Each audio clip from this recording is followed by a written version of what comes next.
mga katangian ng taong may katapatan sa salita at gawa. At mga ito ay ating matutunghayan mula sa ating edukasyon sa pagkapakatao 8, Unified Supplementary Learning Materials, Tapatan sa salita at gawa. Halina natin alamin, tuklasin ang ating aralin, edukasyon sa pagkakatao, kahalagahan ng buhay natin. Good day, peers! Welcome ulit sa ating 4th quarter, week number 2. Ano nga ba layunin sa araling ito? Sa SLAM na ito ay inaasahang maipamamalas mo ang mga sumusunod na kasanayan. Una, na ipaliliwanag na ang pagiging tapat sa salita at gawa ay pagpapatunay ng pagkakaroon ng commitment o pagtatagalagan natin sa ating sarili sa katotohanan at ng mabuti o matatag na konsensya. May layunin itong maibigay sa kapwa ang nararapat para sa kanya, gabay ang diwa ng pagmamahal. Ikalawa ay ang naisasagawa ang mga angkop na kilos sa pagsasabuhay ng katapatan sa salita at gawa. Ngunit bago ang lahat, tayo muna ay humingi ng ating blessings sa ating Panginoon sa pamamagitan ng ating mga panalangin upang bigyan tayo o pagkalooban ng kalakasan na labanan ang lahat ng hamon, lalo na sa ating panahon ngayon sa pandemya, COVID virus, na sana ay malusaw na ito upang bumalik tayo sa normal. Let us put ourselves in the loving presence of God. In the name of the Father, and of the Son, and of the Holy Spirit. Amen. O Lord, we offer you this hour for your glory and sanctification of our souls. Give us the courage to share the goodness and peace and love to all humanity.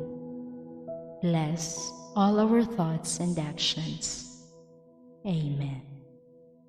In the name of the Father, and of the Son, and of the Holy Spirit. Amen. Ngayon tayo ay handa na sa ating aralin. Bago ang lahat, kumusta naman kayo mga ka-ESPers? Kaya alam natin na nahihirapan tayo sa ating mga module, ngunit patuloy pa rin tayo sa ating pagsisikap dahil aanhin man natin yung mga pagsisikap, pagtitiis at paghihirap natin sa panahon ngayon, maaabot din natin ang ating tagumpay. So dahan-dahan, maaabot din natin ang ating tagumpay. Okay, malapit na lang tayo, meron na lang tayong ilang linggo. Matatapos na ang ating school year 2020 to 2021. Harapin ulit natin ang school year 2021 to 2022. So good luck, ESPers. Kaya natin to. Laban lang. Sa pagsagot natin sa mga aralin, ito ang una nating isusulat sa ating pinaka-front sa taas ng ating papel. So una ay ESP 8, week number. Kasi usually, hindi nakakalimutan natin maglagay ng week number. Okay. Pangalan, petsa, section, yung subject, teacher, at ang topic natin sa araw na ito. Para sa ating attendance, kaya ang attendance natin, ito ay nakaayon sa kung ano yung ipapasa natin o ipapasa ninyo na output sa araw na ito. So, dun ko kukunin ang ating attendance. Pupunta na tayo sa ating balik-tanaw. Isulat sa bawat column ang kaalamang natutuhan mula sa nakaraang aralin. Isulat sa bawat column ang kaalamang natutuhan mula sa nakaraang aralin. So ito ang column natin. Una ay mahalagang dahilan ng pagsasabi ng totoo. Ikalawa ay iba't ibang uri ng pagsisinungaling. So nakaraang linggo ay natutunan natin ang iba't ibang uri ng pagsisinungaling. Ngayon balikan lang po natin. Sunod natin na gawain ay ang unang pagsubok. Okay, susubukin muna tayo. Okay. Piliin sa loob ng kahon ang angkop na salita na tumutukoy sa bawat pangungusap. Isulat sa papel ang tamang sagot. meron tayong mga choices sa pagpipilian sa loob ng kahon. Ito yun. 6, 7, 8, silence, evasion, Aristotle, equivocation, mental reservation, Vitaliano Gorospe, attention, konsensya, matatapat na salita. Meron tayong 10 segundo sa pagsasagot sa bawat mga katanungan. Let's go to question number 1. Isang paraan ng pagtatago ng katotohanan na nagsasabi ng totoo, ngunit ang katotohanan ay maaaring mayroong dalawang kahulugan o interpretasyon. So magiging clue nyo dito ay mayroong dalawang kahulugan o interpretasyon ang kanyang pagsasabi ng katotohanan. 10 seconds.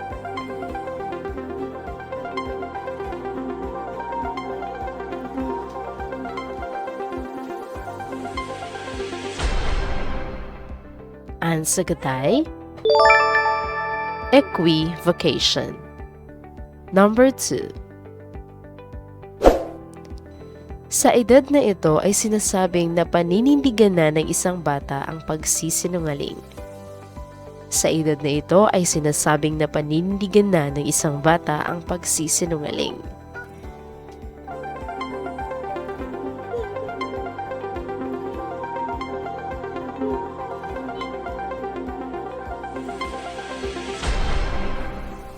Ang sagot ay 7. So, 7 taon na paninindigan na ng isang bata ang pagsisinungaling. Number 3.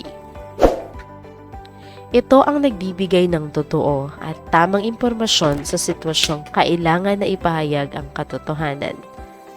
Ito ang nagbibigay ng totoo at tamang impormasyon sa sitwasyong kailangan na ipahayag ang katotohanan. Ano ito?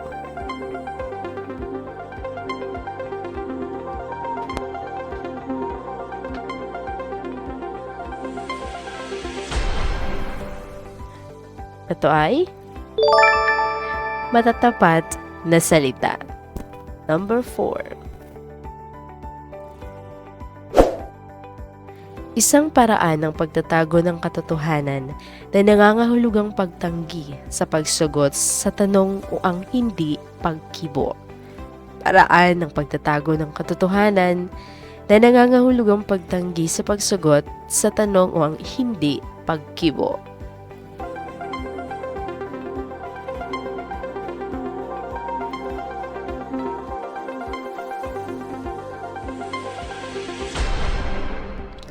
Ito ay silence. Number 5. Sinasabi na ang pagiging tapat sa salita at gawa ay nagpapatunay ng pagkakaroon ng commitment o pagtatalaga ng iyong sarili sa katotohanan at ng mabuti at matatag na patlang. Sinasabi na ang pagiging tapat sa salita at gawa ay nagpapatunay ng pagkakaroon ng commitment sa katotohanan at ng mabuti at matatag na patlang.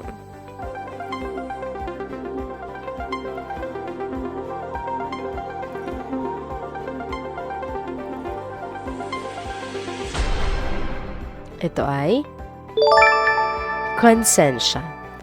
Number 6. Isang paraan ng pagtatago ng katotohanan kung saan ay naglalagay ng limitasyon sa tunay na esensya ng impormasyon. Isang paraan ng pagtatago ng katotohanan kung saan ay naglalagay ng limitasyon sa tunay na esensya ng impormasyon.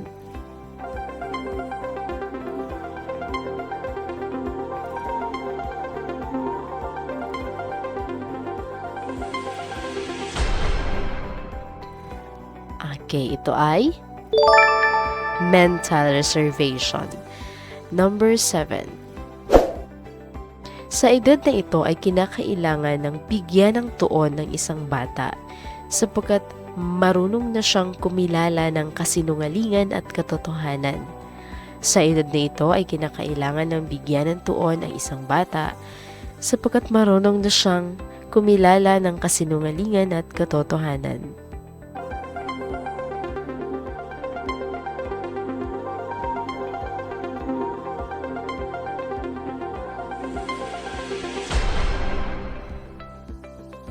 Ito ay 6. Next number. Isang paraan ng pagtatago ng katotohanan na nangangahulugan ng pagliligaw sa sinumang humihingi ng impormasyon sa pamamagitan ng hindi pagsagot sa kanyang mga tanong. Isang paraan ng pagtatago ng katotohanan na nangangahulugan ng pagliligaw sa sinumang humihingi ng impormasyon sa pamamagitan ng hindi pagsagot sa kanyang mga tanong.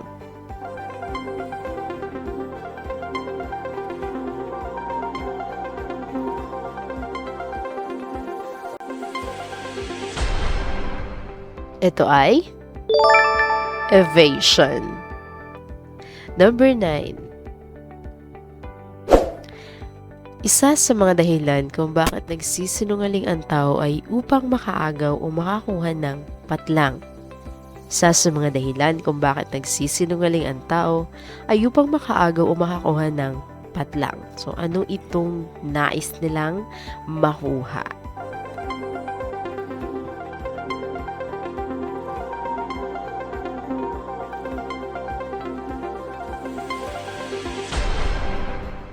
Ito ay attention. Okay, number 10. Ayon sa kanya ay may mga pamamaraan kung saan maaari tayong magtago ng katotohanan nang hindi nagsisinungaling. Ayon sa kanya ay may mga pamamaraan kung saan maaari tayong magtago ng katotohanan nang hindi nagsisinungaling.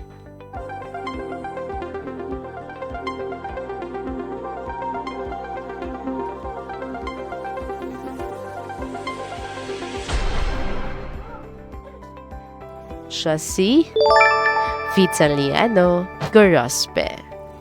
Sa lahat na sumagot, congratulations! Sunod nating gawain. Panuto. Ayusin ang mga letra ng salita upang buuin ang tinutukoy sa pangungusap. Isulat sa iyong papel ang tamang sagot. Number 1, ito yung letra natin, ito yung mga clue natin. Isang salita, Tagalog, may 4 na pantig. Ito ay nakikita sa pagsasabi at pagsasabuhay ng mga ugali na naaayon sa kung ano ang tinatanggap na totoo, tama, mabuti, angkop, at moral para sa mga sitwasyon. 10 seconds.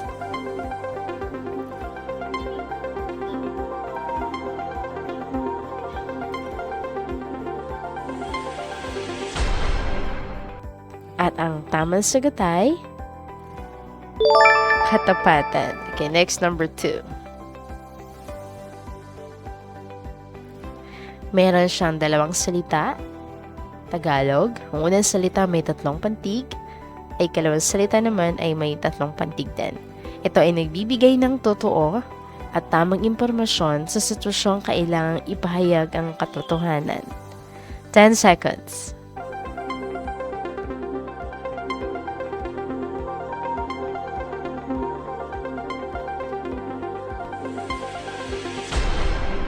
Okay, ang tamang sagot ay matapat na salita.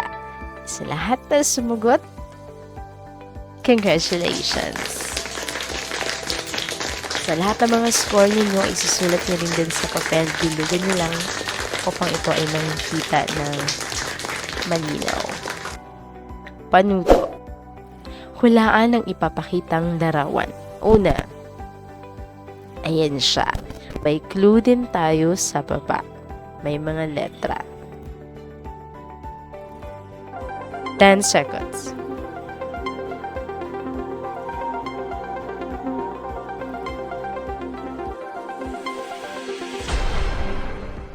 So, ang sagot ay pagsisinungaling.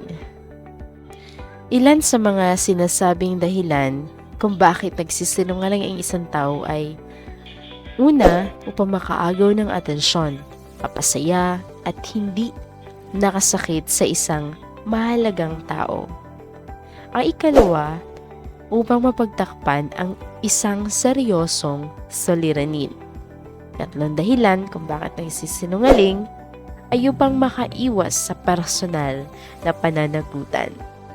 Ang isang bata ay nagkakaroon ng kamalayan sa pagkilala ng kasinungalingan at katotohanan sa edad na 6. At pagsapit ng edad ng 7, ang pagsisinungaling ay napaninindigan na ng isang bata. Next natin na picture. Ayan. 10 seconds.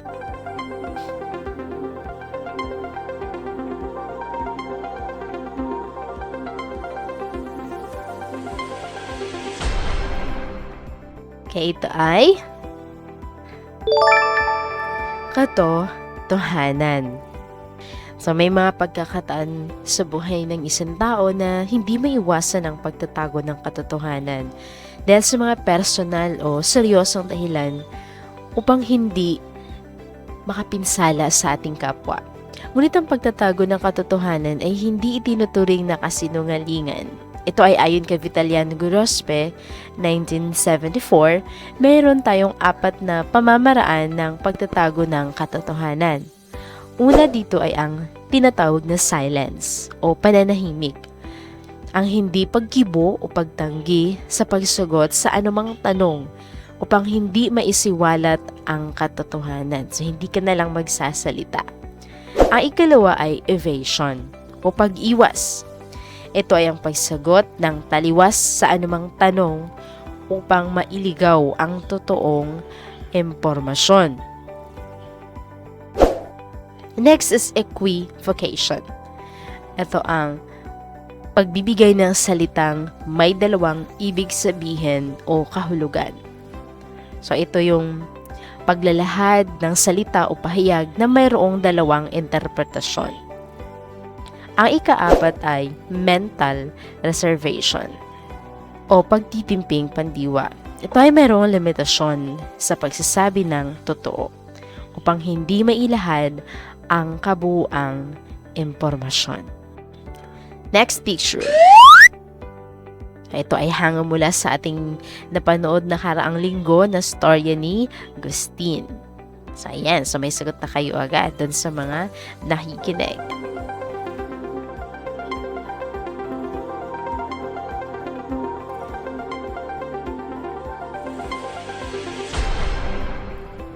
Ang sagot ay ayan, so katapatan. Ang katapatan ay makikita sa pagsasabi at pagsasabuhay ng mga ugali na naaayon sa kung ano ang tinatanggap na totoo, tama, mabuti, angkop at moral para sa mga sitwasyon. Ang matatapat na salita ay nagbibigay ng totoo at tamang impormasyon sa sitwasyong kailangang ipahayag ang katotohanan. Ang tuwirang pagtatago ng tamang impormasyon upang baluktutin ang katotohanan ay isang panluloko o pagsisinungaling. Ang pagiging tapat sa salita at gawa ay nagpapatunay ng pagkakaroon ng commitment. Commitment yung pagtatalaga mo inyong sarili sa katotohanan at ng mabuti at matatag na konsensya. Hindi ganun kadaling magsabi ng katotohanan. Lalo't higit makaka-apekto o masasaktan natin ang ating mga mahal sa buhay. At may layunin ito. Anong layunin? Maibigay sa kapwa ang nararapat sa kanya. Gabay ang diwa ng pagmamahal. Nararapat niya itong malaman. So ating sikapin na mabuhay ng may katapatan sa ating pakikisama sa kapwa sa iba't ibang sitwasyon ng tunay na buhay. Meron tayong mga katangian ng taong may katapatan sa gawa. Una na dito ay ang hindi manloloko, hindi manlilinlang, o hindi magsisinungaling. Upang makakuha lamang ang kanyang gusto sa kanyang kapwa. Ay marami yan, magsinungaling, makuha lamang ang kanyang nais, makuha lamang ang kanyang gusto. Lahat ay gagawing pagsisinungaling o panloloko at panlilinlang.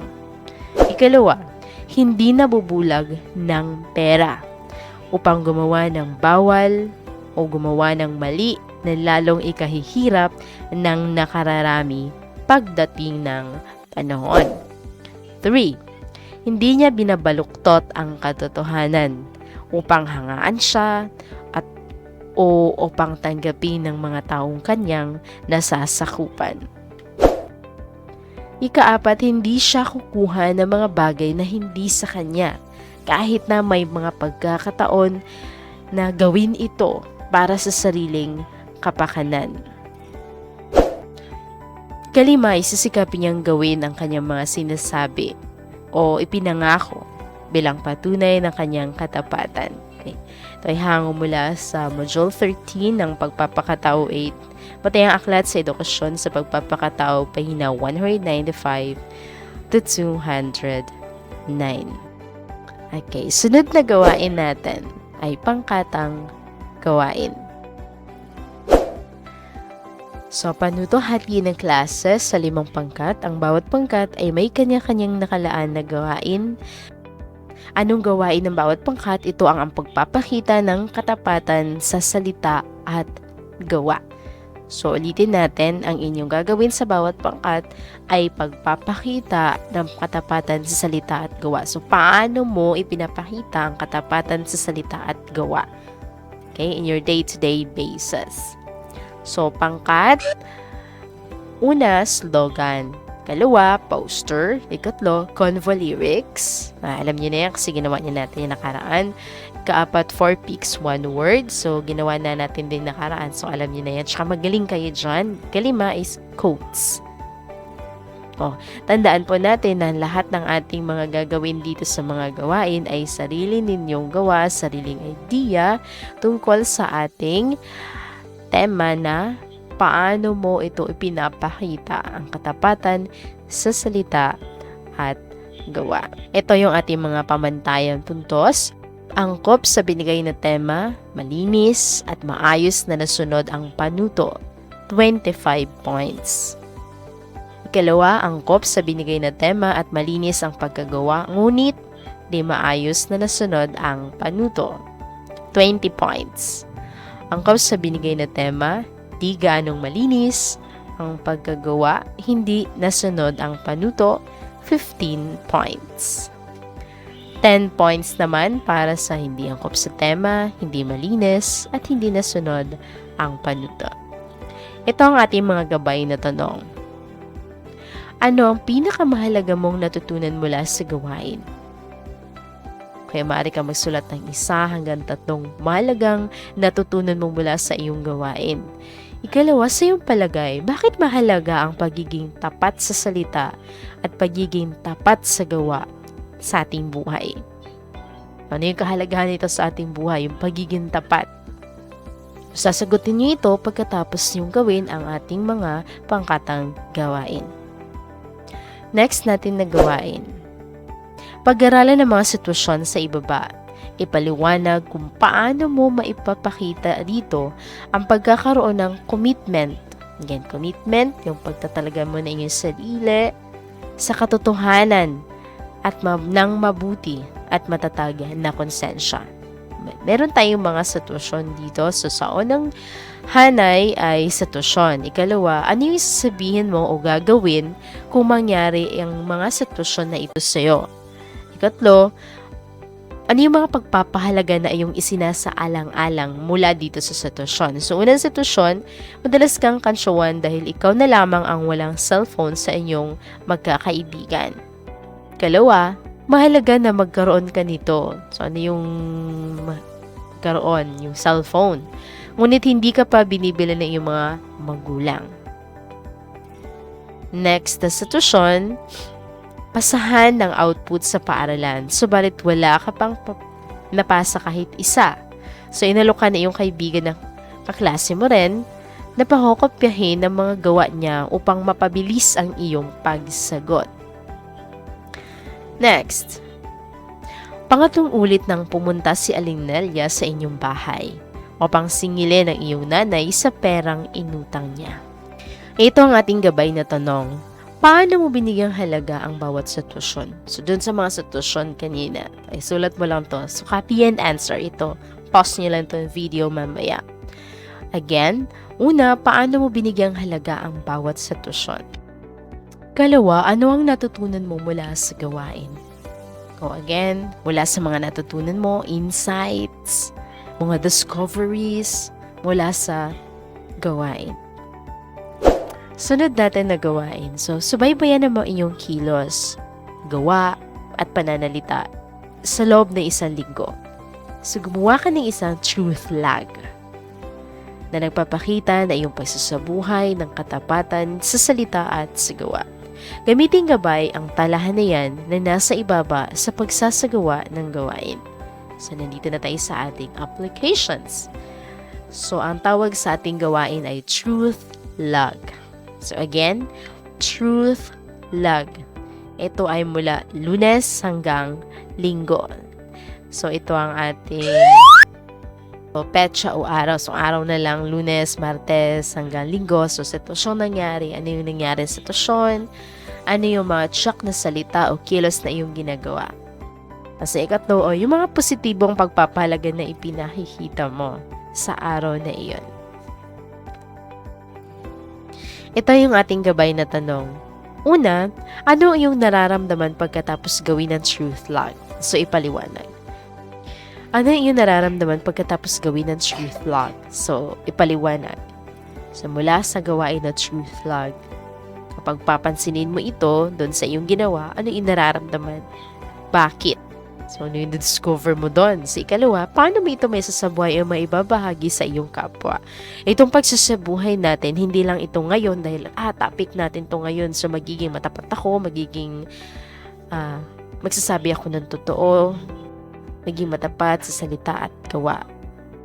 Ang hamon sa atin yung pagsasabuhay at nito araw-araw, paggawa ng katapatan sa salita at gawa araw-araw. Hindi lang araw-araw. Halos nagsasalita tayo oras-oras. So, paano natin isasabuhay? Paano natin pananatilihin ang pagsasabi or ang pagiging tapat sa salita at sa gawa? Sa loob ng tahanan, sa ating pamayanan, maging sa ating paaralan. Ngayon, bilang paglalahat ng ating aralin, ito ang ating gawain.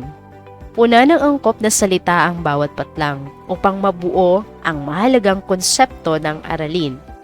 Ibatay ang iyong sagot mula sa natutunan sa nagdaang talakayan. So, ito ang puna natin ng mga mahalagang konsepto. Ang pagiging matapat sa patlang at patlang ay pagpapatunay ng pagkakaroon ng patlang at matatag na patlang. Ito ay may layuning maibigay sa kapwa ang nararapat para sa kanya. Gabay ang diwa ng patlang. So, bigyan ko kayo ng 10 segundo. Napakadali lang po nito dahil natalakay na natin ito.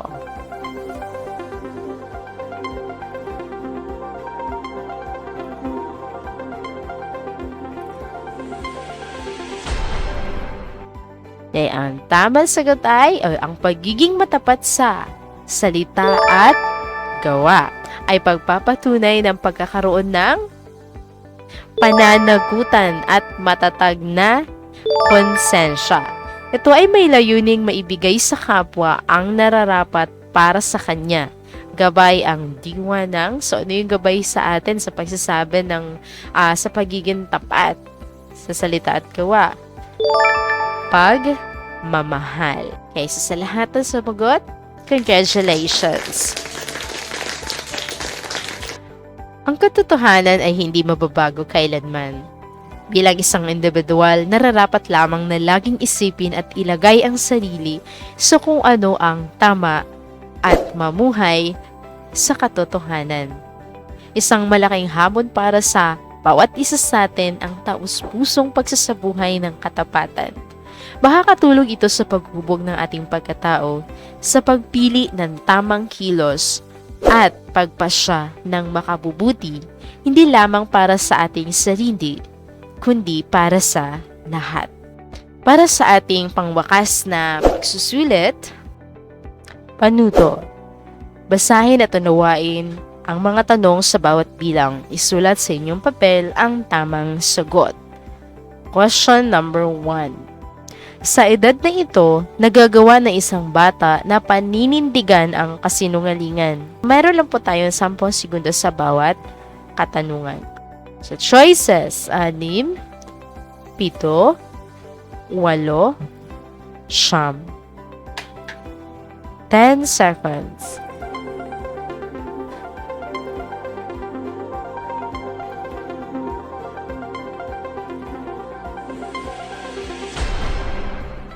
Ang tamang sagot ay 7. Number 2. Ito ay isang pamamaraan ng pagtatago ng katotohanan kung saan limitado lamang ang ibinabahaging impormasyon. Evasion, silence, equivocation, mental reservation. 10 seconds.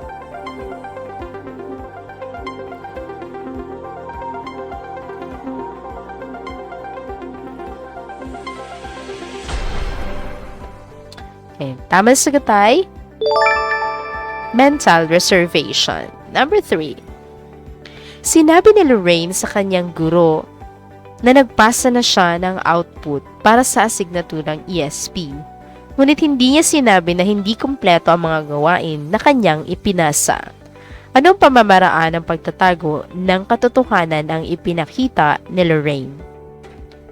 Evasion, silence, equivocation, mental reservation. 10 seconds.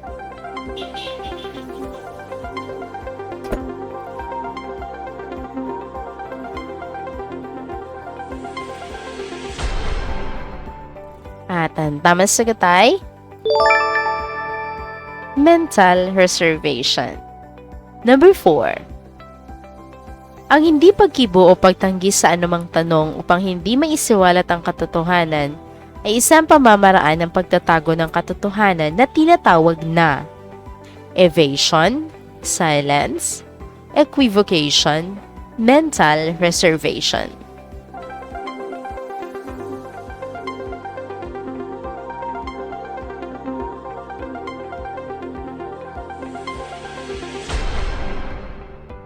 Ito ay tinatawag na silence o pananahimik. Number 5. Iniiba ni Glenn ang usapan sa tuwing tatanungin siya ng mga kaibigan sa tunay na damdamin niya para kay Melody. Anong pamamaraan ng pagtatago ng katotohanan ang ipinakita ni Glenn? Evasion, silence, equivocation, mental reservation.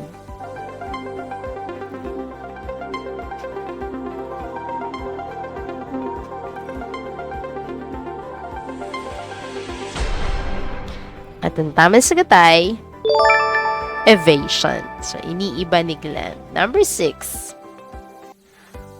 Isa sa mga sinasabing dahilan kung bakit nagsisinungaling ang tao ay upang makaiwas sa patlang. Paninisi, personal na layunin, personal na interes, personal na pananagutan.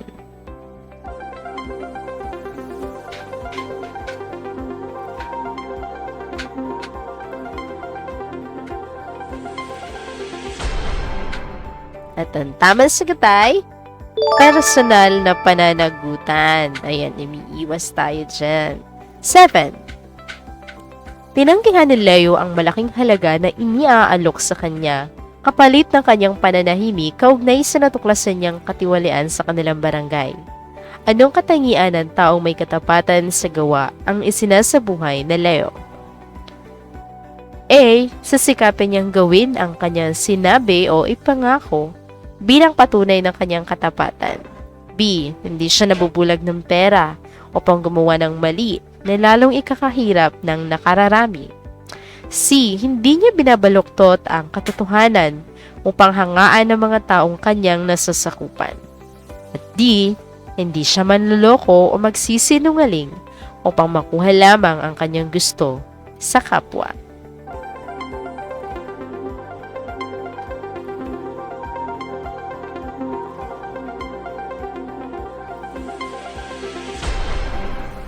At ang tamang sagot ay Hindi siya nabubulag ng pera upang gumawa ng mali na lalong ikakahirap ng nakararami.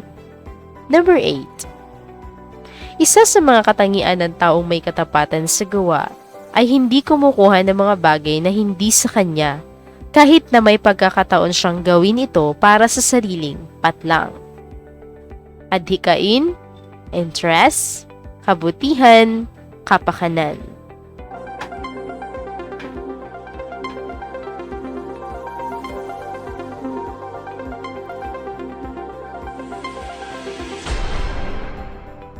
Tamang sagot ay para sa sariling kapakanan. Number 9. Lubos na pasasalamat ng mga taga-barangay Marikit kay Kapitan Ernie sa mga ibinabahaging relief goods at iba pang tulong sa mga kababayang labis na naapektuhan ng pandemya. Ito ay bahagi ng kanyang proyekto bilang kapitan ng kanilang barangay. Anong katangian ng taong may katapatan sa gawa ang ipinakikita ni Kapitan Ernie? A. Sisikapin niyang gawin ang kanyang mga sinabi o pinangako bilang patunay ng kanyang katapatan. B. Hindi siya nabubulag ng pera upang gumawa ng mali na lalong ikakahirap ng nakararami. C. Hindi niya binabaluktot ang katotohanan upang hangaan ng mga taong kanya nasasakupan. D. Hindi siya manluloko o magsisinungaling upang makuha lamang ang kanyang gusto sa kapwa.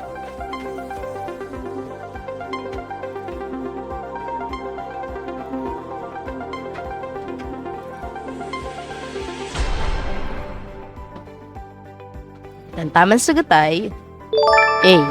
Sisikapin niyang gawin ang kanyang sinabi o pinangako bilang patunay ng kanyang katapatan. 10.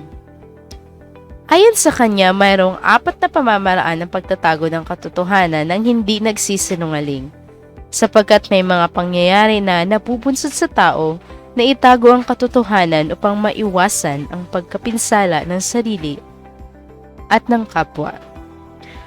A. Aristotle, B. Licuanan, C. Manuel D, and letter D. Vitaliano Gorospe.